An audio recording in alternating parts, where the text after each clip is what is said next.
You know those times when you feel like everything's going almost a bit too perfect. You're eating well, you're working out consistently, you're growing your business, everything is going as perfectly as it possibly can. But out of nowhere, you get hungry, you go to the fridge. For some reason, you see a piece of chocolate cake there.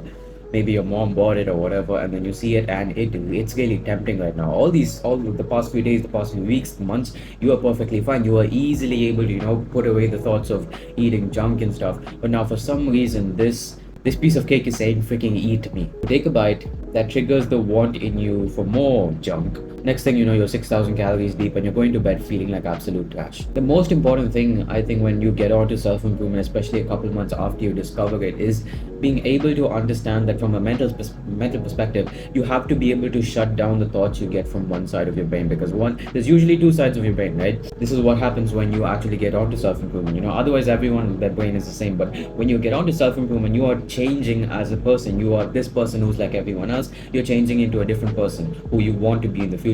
Now, one side is usually the side that forces you to go to the gym, or forces you to do the toughest of things even when you don't feel like it. You can barely move out of bed, you're super sick, but yet that part of your brain forces you to get up and go and do that thing. And the other side of your brain is the part that tells you, even when everything is going perfectly fine and smooth and everything, that part of your brain wants you to go on a specific website on your laptop which you're probably not supposed to go on, and watch something you're not supposed to watch, do something you're not supposed to do. You know what I'm talking about. No, I'm not going to mention it.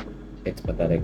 But yeah, the thing is, you have to learn to stop listening to the thoughts that one side of your brain sends you, and you have to pay attention more towards the other side of your brain, the thoughts that side of your brain sends. And obviously that's hard. I mean, that's the hardest thing, right? You're always the difficulty of choosing what's best for your future self instead of what may feel great right now is the toughest thing when it comes to improving yourself in any aspect of life, right?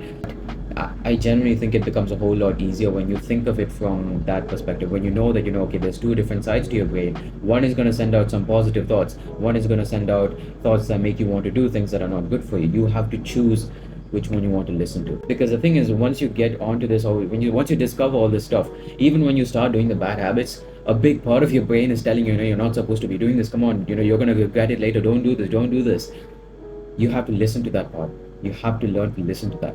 If you keep ignoring that part of your brain and think of yourself as, okay, I'm just this person, I am improving myself, everything is going to go great. No, you have to understand that your brain is still processing what is going on. You are identifying yourself as this person for so many years of your life. It's, let's say, 15 years of your life, and now suddenly the 16th year you discover a self-improvement channel. You're like, damn, this is amazing, I want to get better, I want to be a better person, yada yada yada. You have to understand that there are two different sides to your thoughts, and you have to pick one side of that over the other one. If you do, and the problem is, when you don't start differentiating these two sides of your brain, this is when you become the guy that you watch all these videos and you get super inspired and you're like, oh, I want this so bad, but you just can't seem to be consistent. You go a week doing the right things and then you fall back down. You go a couple of weeks doing the right things and then you fall back down for another couple of weeks.